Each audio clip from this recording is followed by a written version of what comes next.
Good afternoon. If I may have your attention, please. I'm Mary Robison, the CEO of the Civic Association. We welcome you all here this afternoon on this beautiful day.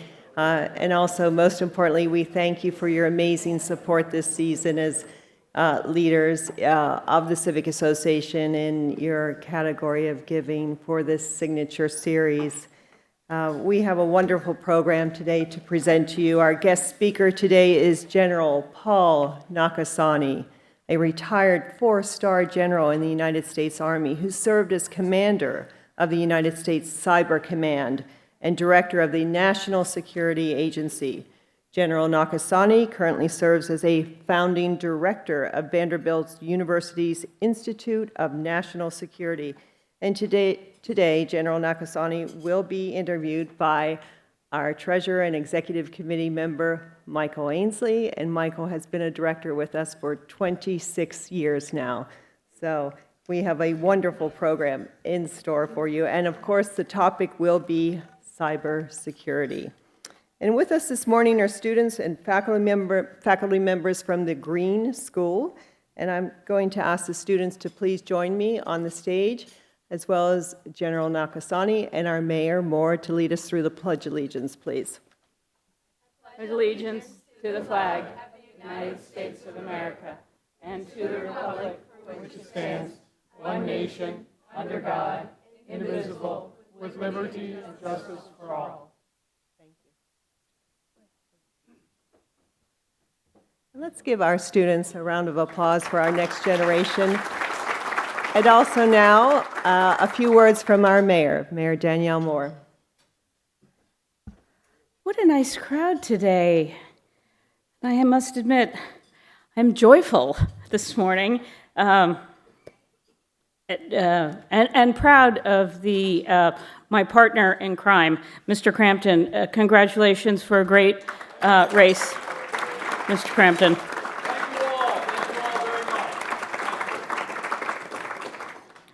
So I couldn't have picked a more beautiful day to welcome the general to Palm Beach, and I know Mr. Ainsley took him around, and so you had the opportunity to see how beautiful Palm Beach is. You're welcome to come join us. We like lots of new residents here. We seem to have a lot of them. Yeah, more traffic. Seems to be all we ever talk about. But anyway, I want to thank Mary for inviting me today and welcome you all here. It's always my honor and pleasure to be the mayor of this wonderful town. Thank you again for all your support, and keep going, Civic Association. You all are doing a great job. Thank you. Thank you, Mayor. Thank you, Mayor. And now on to our sponsor for today's program. I would like to express our appreciation to Citizens Private Bank for sponsoring today's program. And Citizens Private Bank operates a branch in Palm Beach at 400 Royal Palm Way, where it provides personalized wealth management for high net worth individuals. And representing Citizens Private Bank at today's luncheon is Bill Benjamin, the bank's executive managing director. Ladies and gentlemen, please join me in welcoming Bill Benjamin.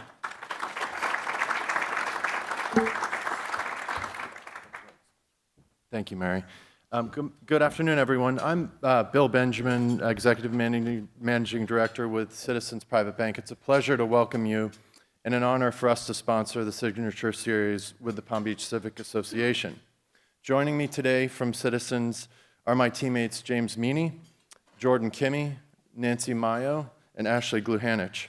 We are truly grateful for this partnership and for the opportunity to support an organization that plays such a vital role in the life and strength of the town of Palm Beach.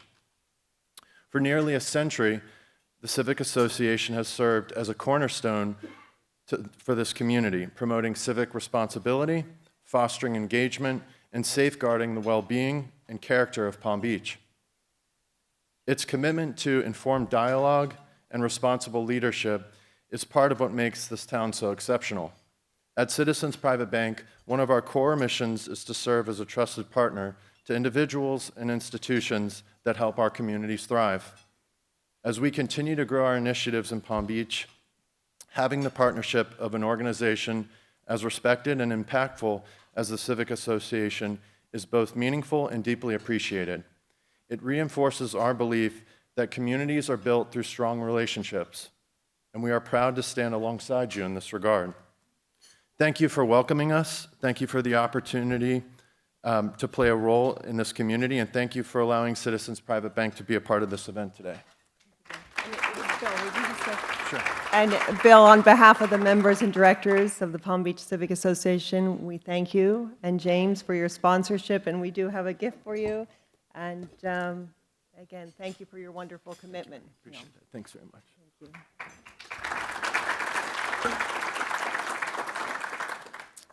All right, please enjoy your lunch, and our program will begin shortly. Thank you so much. I want to welcome everyone to our second signature series. We're very pleased to have General Nakasone here with us today to talk about cybersecurity. I want to thank all our members and directors for supporting us and being here today. Thank the mayor for her presence, and again, congratulations, Lou Crampton, on your victory and your service again to the town. Thank you very much. Small town politics. You only get one speech, Lou. At the Civic Association, we seek to inform our residents about issues in the town and also issues that affect everybody in the town.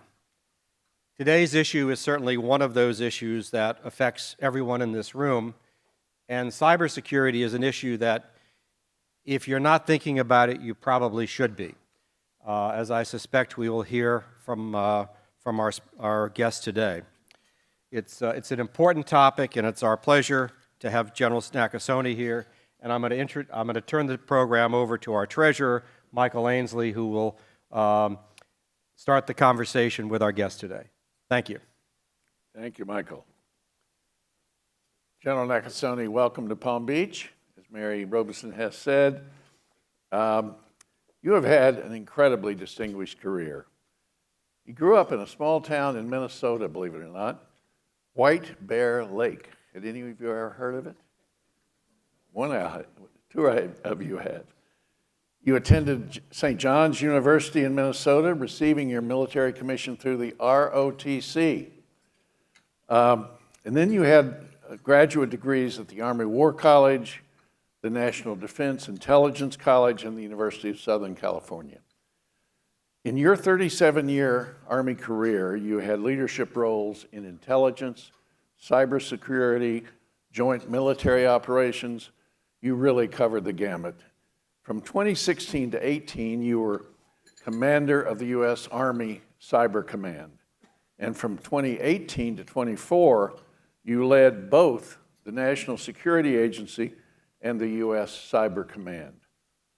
And upon your retirement, you chose to become the founding director and leader of the Vanderbilt University Institute of National Security. You also are serving on the board of OpenAI. We'll talk about that in a few minutes. So let's start by having you tell us a little bit about the NSA and Cyber Command. First of all, heading both of these at the same time is really incredibly challenging. What should we know about these organizations? Why are they important? And what one fact might surprise us about them? So, Michael, thank you very much for the kind introduction. And let me just first of all say thank you very much to the Palm Beach Civic Association. You know, 9 months ago when I received an invitation in the mail to come talk, I was thinking to myself, okay, March 2026, what could be going on in the world? It'd be an easy talk. But let me just tell all of you that I am really pleased to be here. Just from the fact from Mayor, you're welcome. Bill and James, thank you very much. The Citizens Private Bank for your support of this. But really for the work collectively that you do here to stay informed. And your question about the National Security Agency and U.S. Cyber Command. Let me begin with the National Security Agency. Formed 1952. If you were going to have a really short story about it, you'd say the NSA does two things better than anyone in the world. They make code and they break code.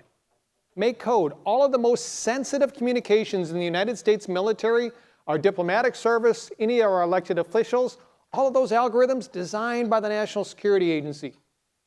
At the same time, the NSA breaks code because if you want to understand what our adversaries are doing, you have to break encryption. And you only break encryption when you have incredibly skilled mathematicians, great partnerships, high-performance computers, and a desire to do the mission. That's NSA. U.S. Cyber Command, 3 missions that they do. First of all, they secure the Department of Defense's networks. Now, how hard can that be? 1.4 million users, 800,000 mobile users. How many things could go wrong in a night? A lot. The second thing they do is they conduct offensive cyber operations. So we'll likely talk about it. We conducted offensive cyberspace operations against the Russians, against the Iranians, against a number of other adversaries to our nation. Why? It was for a number of different reasons, whether or not it was to protect our elections, whether or not it was to support our troops that are forward deployed, or whether or not it was to further United States national security goals. And then the last thing that we do at U.S. Cyber Command is we have support to deployed military forces. So when there are forces in the Middle East, in the Pacific, in Central or South America, U.S. Cyber Command is providing that support. Now, the million-dollar question that Michael asks us, hey, why would one guy head both organizations? Did he get twice the pay? No. The reason that you have one person heading both of those organizations is because you operate in one domain, and that domain is cyberspace. And if you want to be the best in the world in cyberspace, you have to do all of the things that I said that the NSA does, and you have to do all of the things that Cybercom does. And when you have one leader, you can move with speed, you can put focus on things, and you can get results really quickly. And so that's really the reason. So most Americans don't spend a lot of time thinking about cyber threats. What is the biggest cyber threat to not just our country, but to the average family and individual? And what should we do to protect ourselves? The iPhone. Really, the idea from Steve Jobs in 2007 to reinvent the cell phone. This is disruptive technology. Think about where we were as a nation before 2007.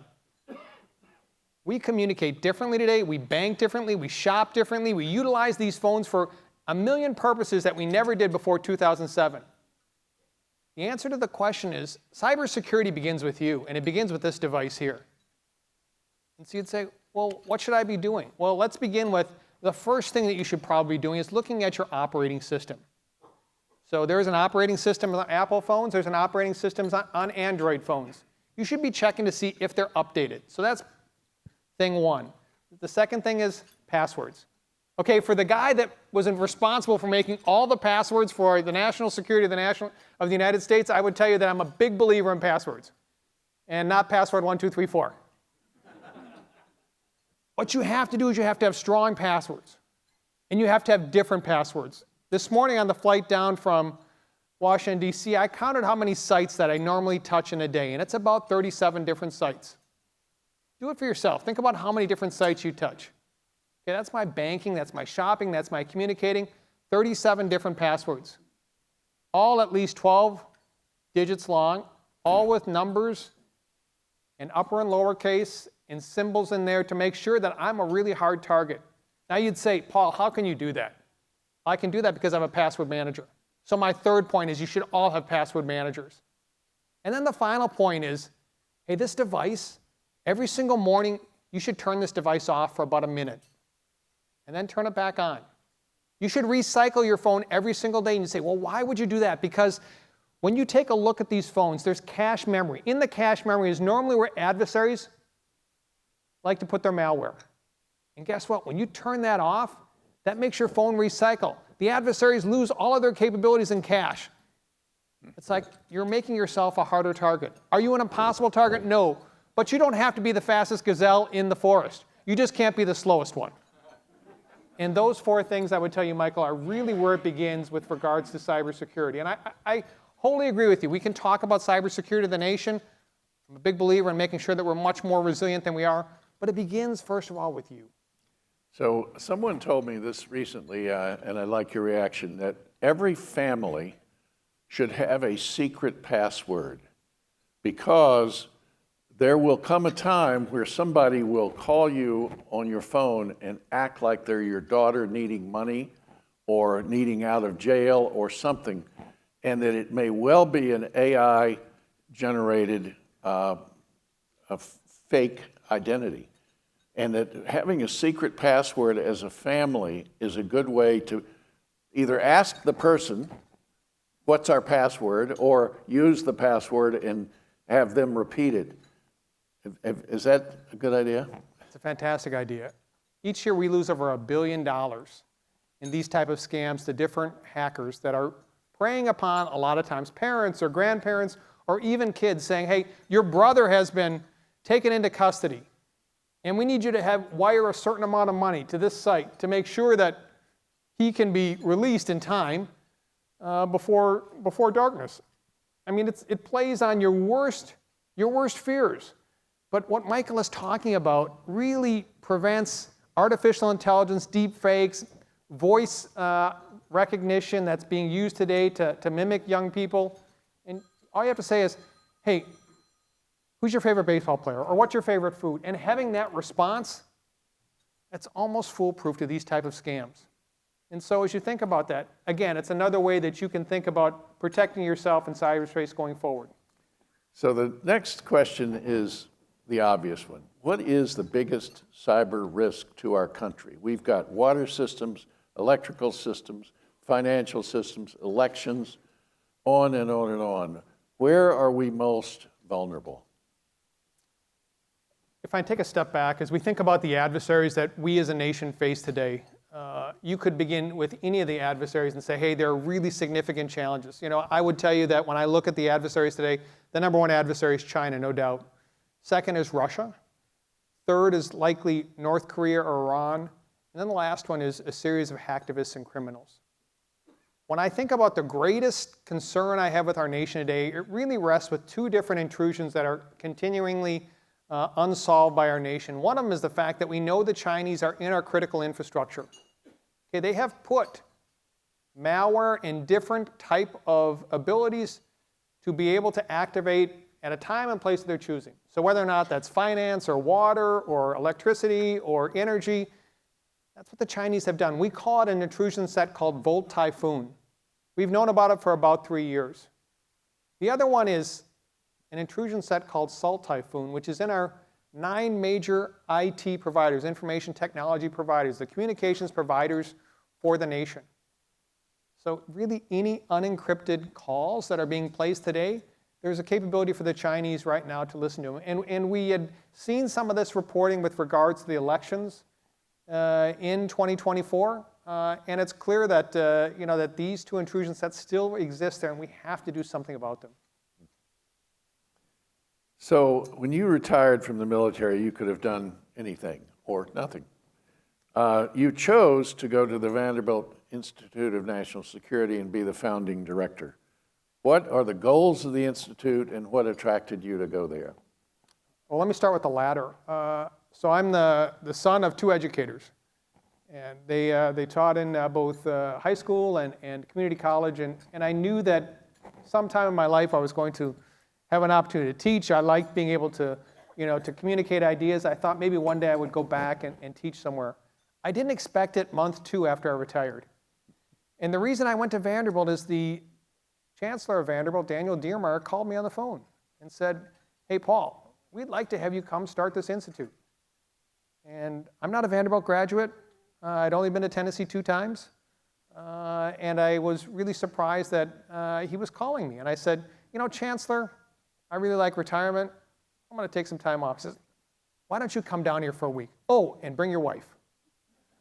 Okay, that last clause, I would tell you, he knew what was going on, because when we went down to Nashville and my wife saw just the atmosphere of the town, what the school was like, when I met the young people that were there, I was sold. And I was sold in thinking that, hey, this is where I want to spend some time in the next part of my life, which I call Paul Nakasone 2.0. And I've really enjoyed it. And I would tell you, our goals of our institute really are threefold. First of all is we want to bring the next generation of national security leaders to the nation. Hey, 9% of the national security workforce in the government today is below the age of 30. 40% is above the age of 50. We have to have a new generation of young people that are going to come and ensure the security of our nation. Second piece is I have this belief that We are a nation that exists both with policy and technology. So if you're going to be really effective in national security, you're going to have to know something about technology. And if you're in technology, you need to know something about policy. And so the second piece is this meme that I talk about. Hey, we want future leaders who can code and coders who can lead. And the last piece is, for those of you that, or for those of the folks that have worked with me, Michael, I think most of them would say is, hey, that's a guy that likes to get things done. So I'm not looking for solutions 10 years. I'm not looking for solutions that are going to be in a policy paper. I want a pragmatic approach to things that are going to address our national security. So whether or not it's drones or disinformation or security of our elections, I want to do things. And Vanderbilt was a place to do that. And that's one of the things that we really put in this idea that, hey, whether or not it's through our Wicked Problems Lab or whether or not it's through our young people doing internships, we're going to get things done. Spend a word, give us a word about the Wicked Problems Lab. I love that expression.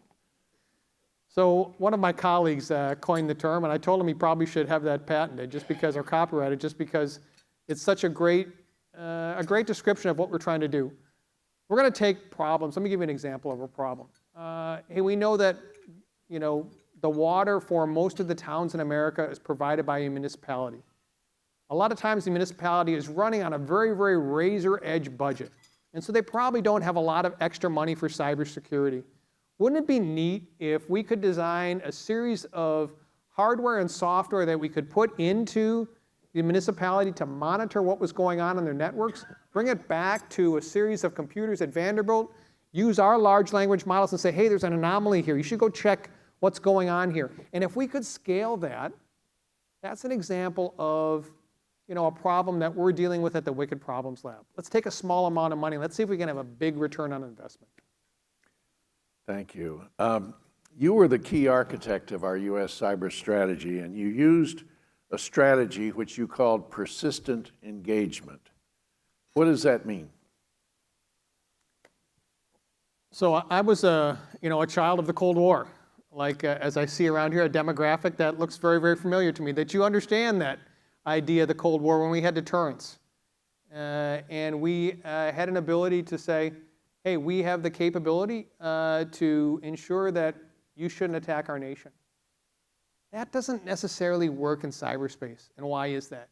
Because the barriers to entry are so low. You can have people in their basements, you can have nation states, you can have hackers that are having a disproportionate impact on a nation's security through cyber. And so one of the things that I came to was this idea of, hey, wouldn't it be really neat if we, instead of waiting for the attack, what I would say, hey, I don't want to do any more cleanups on aisle 9.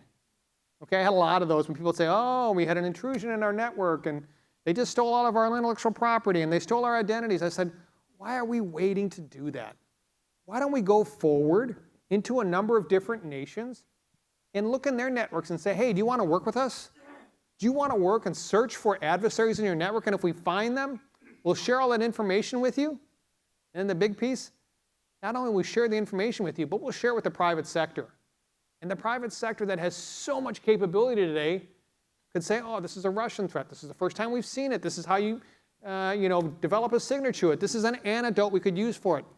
That's the power of persistent engagement. I'm not going to wait. We were not going to wait for a nation to attack us. Let's go ahead and be forward-leaning and say, hey, let's look for the threats before they come and get us, Michael. This is a big one and a very current one. How has cyber warfare changed the nature of warfare compared to traditional military operations? I think if you obviously look at any of the conflicts that we have been in since January, whether or not it's Venezuela or whether or not it's Iran, the first shots are fired in cyberspace, and they're fired in space. And why is it? Because those are two domains, space and cyberspace, that we have overwhelming advantage in. Remember what I said? Hey, our power is information. And so that information capability can understand what's going on a broad swath of ways. And so now, instead of waiting for a plane to hit a target or troops to cross a threshold or the Navy to fire a series of missiles, normally it starts in cyberspace. And the other piece of it is, at the same time that we are conducting operations against an adversary, we're protecting our own and ensuring that our department is protected, ensuring we work with the private sector to the critical infrastructure is protected, and then being what I would say a canary in the coal mine to say, hey, this is the threats that we face as a nation, the things that we've got to watch in terms of what's going on. So again, current topic, Anthropic and Palantir. The DOW has canceled contracts recently with Anthropic over their two restrictions on how they would limit use of their systems. And yet we have Palantir, who are seemingly largely running the war in Iran, using their Maven smart system and lots of ability to agglomerate data and target destinations for bombing. The Defense Department even designated Anthropic a supply chain threat, which is saved normally for foreign terrorist organizations. What is your view of the appropriateness of this action? So obviously nothing going on in March when I was thinking about this last summer, you know. Let me talk a little bit about the background of what has occurred here. Anthropic, which is one of our large, artificial intelligence companies in America, an incredibly capable AI company, at the close of the Biden administration had reached an agreement with the previous administration to deploy their tools into not only our unclassified, but our classified networks. And so they had done that at the close of the administration. During the past several weeks, there was discussions between, I believe, the leadership of Anthropic and the Department of War about how the models were going to be used. And while I wasn't privy to those discussions, and I'm only reading it like you in the papers, one of the allegations is that the department says that, hey, this company can't tell the department and the government how we're going to use their models for lawful purposes. What Anthropic is saying is that they're very, very concerned about these models being utilized that might threaten their widespread surveillance of US citizens or the autonomous use of weaponry in war.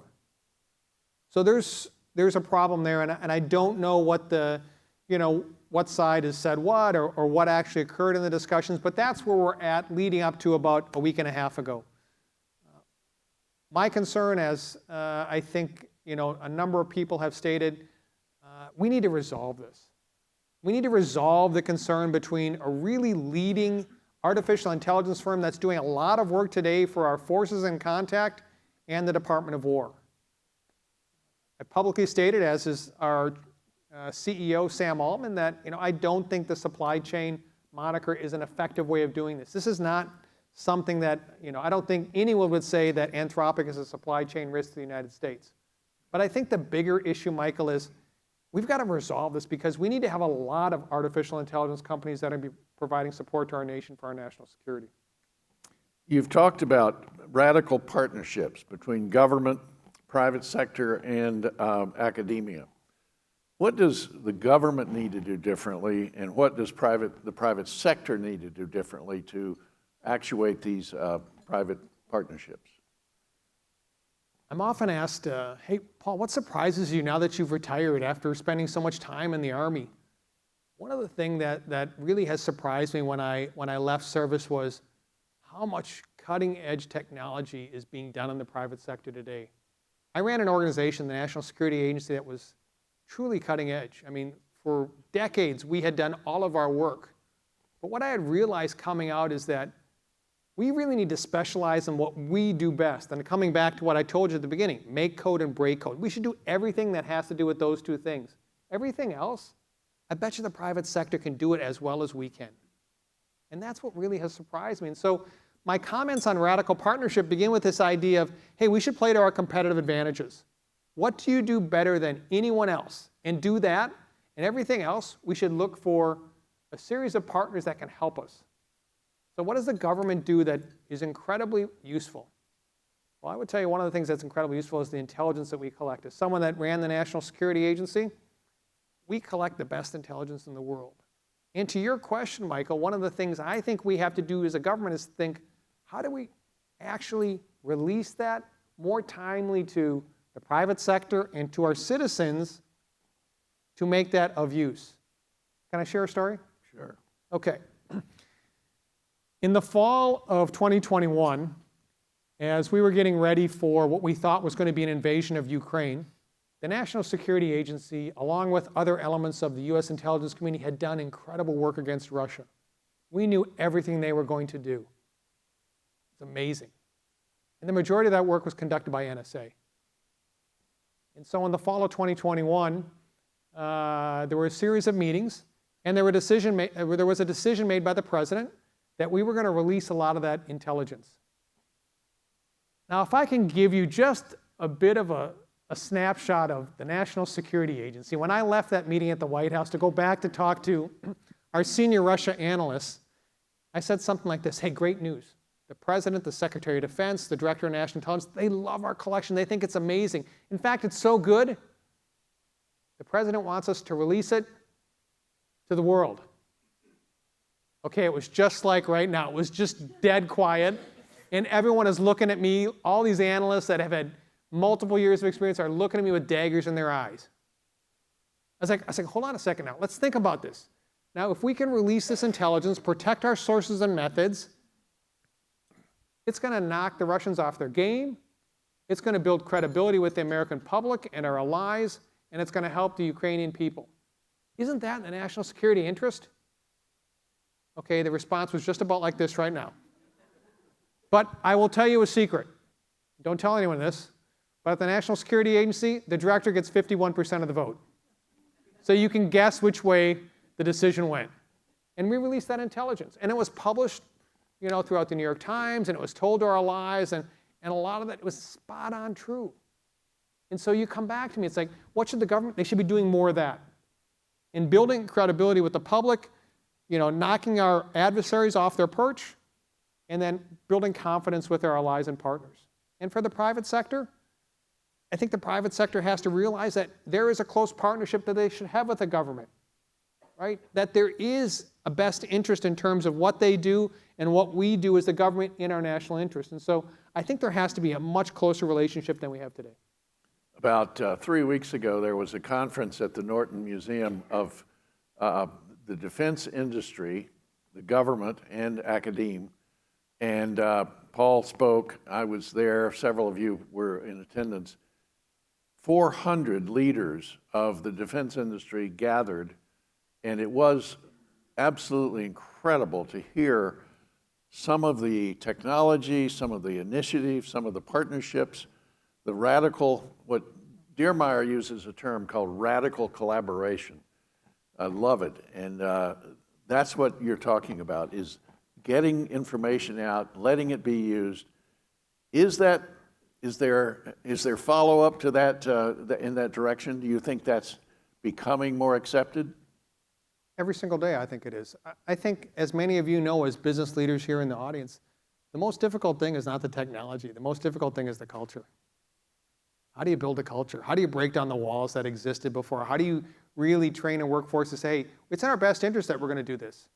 Because for the most part, we're status quo beings. We like doing what we had done before. Let's do it before. Let's do it tomorrow. Let's do it the next day. This is what the opportunity is here in West Palm Beach. And I would tell you that bringing Vanderbilt here, it's one of the things that our institute wants to do is, hey, let's look at things differently. Let's take a look at the Wicked Problems Lab. Let's work with a number of different partners we've never worked with before. Let's bring a series of speakers that do things differently. Think about, for all of us that watched the space program in the 70s, this was all NASA. Guess what? If it was being done today, I bet you Blue Origin, and I bet you SpaceX, and I bet you others would have prominent roles in what's going on. In fact, I know that. And so that's a little bit of an example, I think, of radical collaboration, how we have to think differently about it. We have some students here today. You spoke to them earlier. Are they still here? The Green School, yes. Yes, there they are. When you talk to students, what do you say to them about what subjects they should study, what they should learn, what they should focus on to be part of this technological revolution that's going on? So I think that, as a parent, and I think all of us that are parents would probably contend the fact that whatever, futures we pick for our children normally don't come true. And so it's a little bit difficult in terms of predicting the future. But what I have found is I think there are some truisms as I think about my own educational experience, that really ring true. So one of the things I say is focus less on the classes and more on the idea of thinking critically. I spent, I don't know, a lot of time thinking about what I was going to major in, minor in, double major, double minor, and then I graduated. No one even asked me what I majored in. But they all wanted to see if I could think critically. Could I define the problems, facts, and assumptions, build a series of options, test those options, review the option, and then make changes? The second piece is you have to be able to communicate. There's nothing that's going to change that. I had the opportunity of briefing both President Trump and President Biden. And I would tell you that the one thing that held true is you have an opportunity to communicate with, the President of the United States, you have about 90 seconds. And you have to communicate in a manner that they understand it, that they understand why it's important, what the risk is, and what they can do. That's in 90 seconds. And it's not only with the spoken word, but it's also the written word. And the big thing is that, listening skills. Listening skills today, that's a huge piece of communication that I look for in the students that I interact with. And the last piece, I think, is really being a person of character. Is your word your bond? Are you actually going to do what you say? Can you be relied on? I mean, these are all things that are tested every single day. No matter what profession you're in, no matter what degree you have, people are looking at that. I think if you have those three things, whether it's critical thinking, communications, and character, I think those are three things that are timeless and will probably outlast any prediction you're going to have on what you should major in. Got that? Good advice. You sit on the board of OpenAI. I've heard you speak about AI as a very disruptive technology, which I think we all can agree with. Can you discuss the benefits and risks of AI and give us a little overview on what you see from your board spot in OpenAI? So ChatGPT was released in November of 2022. I think any of us that were thinking about ChatGPT in the latter half of 2022 or the beginning of 2023, we're thinking, wow, this is incredible.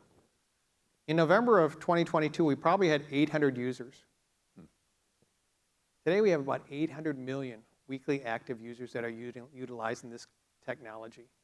We went from prompts to ability to provide multimodal, that means text and visual and voice and video, to reasoning, to deep research, to now agents. Oh my gosh, that's less than 4 years. That's a disruptive technology. And I would tell you, 12 or 15 months ago, if someone said, can you ever imagine ChatGPT being utilized to be a companion in a series of conversations, or people would put their medical records into it? I'd say, nah, I can't believe that. It's among the top reasons that people use ChatGPT today. To converse with someone, or our large language model, or to check and see what their medical records are saying. Think about that. This is, I would tell you, the dynamic nature of artificial intelligence. And to your point, so what are the advantages? I think there are tremendous advantages as we think about what this is going to do to our ability to learn, to our ability to look at things such as health, for drug discovery. These are all things that I think are hugely impactful for the future.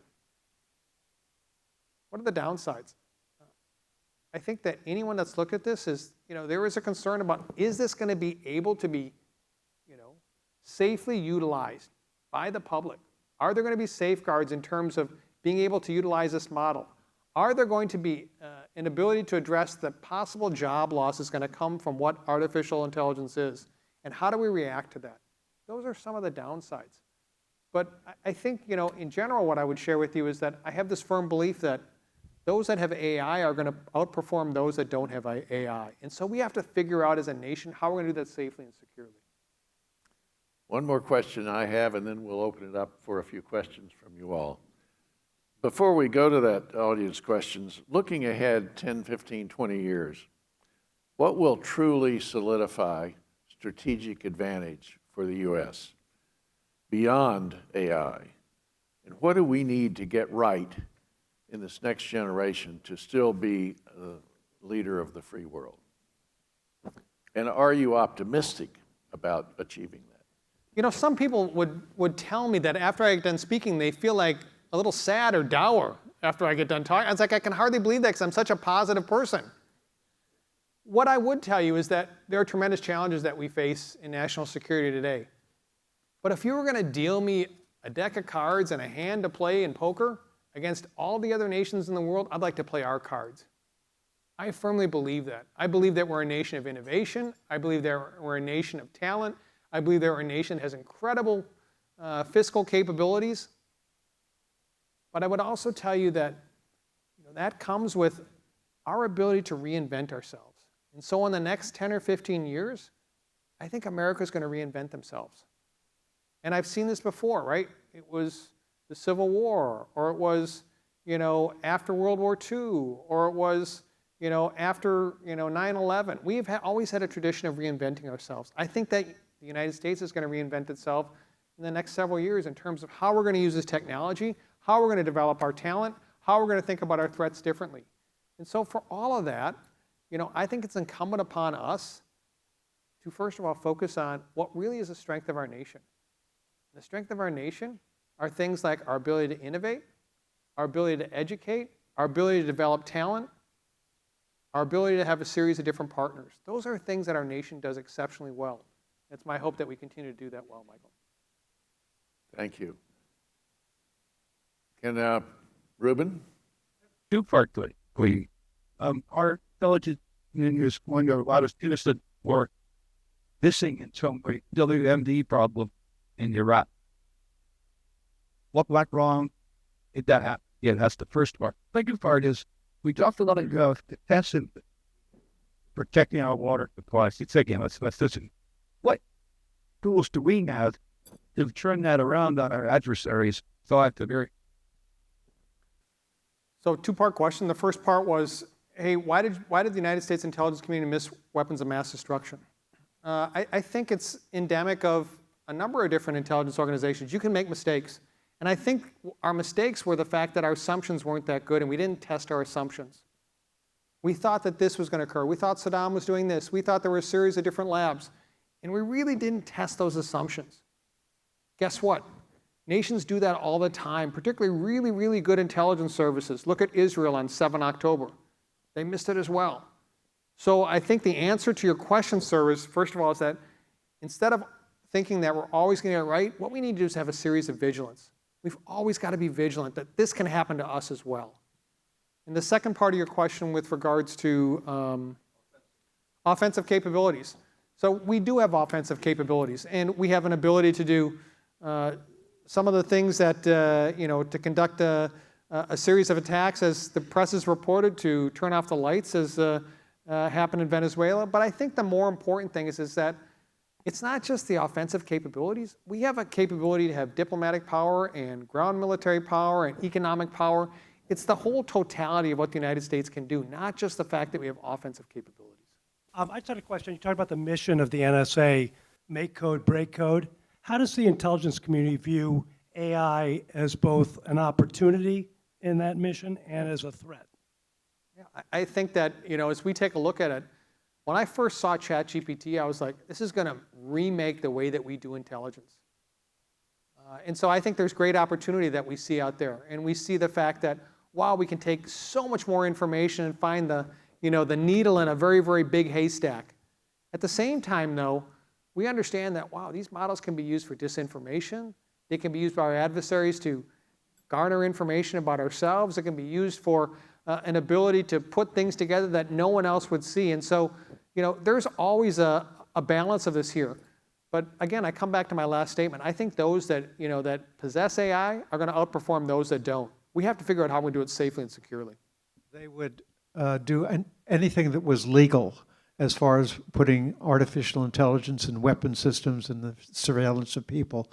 But what is legal? Who determines what's legal? It doesn't seem that you can do that on a domestic basis. It has to be an international basis, because we can't say something is legal and Russia says something is not legal.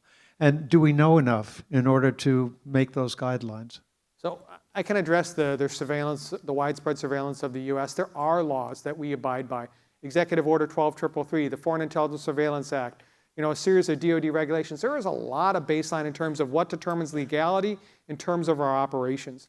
So I can't necessarily understand where Anthropic was having a disagreement with the Department of War, but to your question, it's well stated in terms of exactly what we can and can't do with regards to our surveillance capabilities. Michael. General, Michael referenced the current Planteer's connection with the current war in Iran, and he alluded to that, but I just want to follow up on that. And my question really is, to what extent has AI and companies like that really changed the nature of warfare now and will be changing it in the future?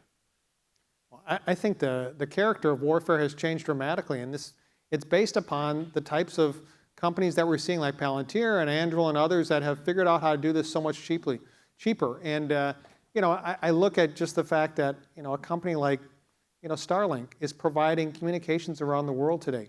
I mean, this is a capability that resides with a U.S. corporation that has been done in a series of different conflicts. This is the future of what we're going to do in conflict.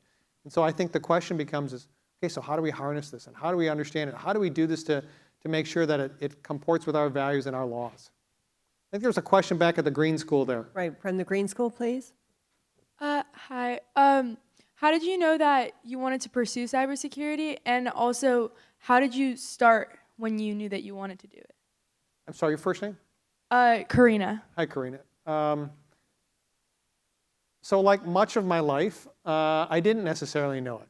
I happened to, go into it surreptitiously while I was assigned to the National Security Agency in 2007. And I thought, oh my gosh, you're signing me there, my career must be over. And what I found out was a couple really important things. First of all is that you're not necessarily your best career manager. And the second thing I found out is that wherever you're assigned, there's always an opportunity to make a difference. I just happened to land at the NSA when they were thinking really hard about cybersecurity and how do we do this better. We had just found the Russians in our classified systems. That's our secret and top secret systems. Okay, that's a really bad day for the National Security Agency. And so we said we have to do things differently. And that was really the birth of this idea of Cyber Command and how we do this differently. And so I think what I learned from that is, oh my gosh, when you have that opportunity, take the opportunity. And really that was like a crash course for me in terms of what's cybersecurity, what do we do, how do we do it as a nation, how can we do it better, those type of things. And a second question from the Green School, and then to Dave Duffy, please. Hi. My name is Aubrey, and I was wondering, do you think the threat of AI lies in the AI itself or the people who use it? And if the answer is the people, how do we harness and prevent it from being a threat? So the answer to that question is yes. And the better answer to that question is we have to have a series of training that ensures that people know how to utilize AI safely. And then we have to, in my mind, we have to have some type of governance that overwatches in terms of what these models are going to be allowed to do, okay? And whether or not that's from the private sector or whether or not that's from the government, this is the next step in terms of where I think the evolution of safety is going to go with AI in the future. Great question, Aubrey. And our last question, please, from Dave Duffy. Thank you, General, for a very stimulating conversation. I'm going to turn my phone off now for a minute. And, Good. Listen. We hear so much about the growth of China in science and technology and even militarily. For example, they're building a lot more ships than we have now. And Taiwan is in the news. Well, how do they stack up to our capability and intelligence? They're not as good. Great. But I think the other question is, what are they really good at? And if someone's going to say, hey, what's really different about China that concerns you? It's their manufacturing capability. The leading manufacturer in the world. 32% of all goods in the world are manufactured by the Chinese. The next 8 countries, to include the United States, do not equal 32%. We have to change that. We have to figure out what are the things that we've got to manufacture in the United States that are so important to our national security, whether or not it's rare earth magnets, whether or not it's different types of ships, whether or not it's technology, whether or not it's pharmaceutical drugs. I was as surprised probably as you were in 2020 when the global pandemic of COVID-19 hit and we found out how many things come from China. That's not a good recipe for success. And so I would tell you that while I'm very, very conscious and a believer that we're the best intelligence force in the world, we have some work to do on our manufacturing. Paul, take a minute and tell about where you were yesterday. This is fascinating. I think it's able to be told publicly? Jamie Dimon, who's the Chief Executive Officer of JP Morgan Chase, has determined that JP Morgan is going to invest $1.5 trillion in different resilient companies within the United States to remake our manufacturing, to have a different perspective in terms of how our nation has to reinvent itself for the future for our own national security. And so I'm on a panel of senior advisors that look at those type of ideas for investment. And yesterday I was with Jeff Bezos and Secretary Gates and Secretary Rice and Jamie Dimon, Jim Farley, who's the CEO of Ford Motor Company, and we were talking about these same issues in terms of, hey, where should we put the next dollar of our investment in JP Morgan to build this capability that we don't have in the United States today? So again, this comes back to the idea of radical partnership. This is not something the United States would have done 10 years ago. It's something the United States does today because our competitive advantage is this type of capability to invest in things. And no one better than JP Morgan, so I was really pleased to be part of that. I love the statement. The CEO of Ford said, you know, we have 400 magnets in every car, and we don't make magnets in this country. That's bad. Thank you. This has been most enlightening. Thank you very much. General Nakasone, we thank you so much. On behalf of our members and directors, thank you so much. What a wonderful program. Yeah, thank you.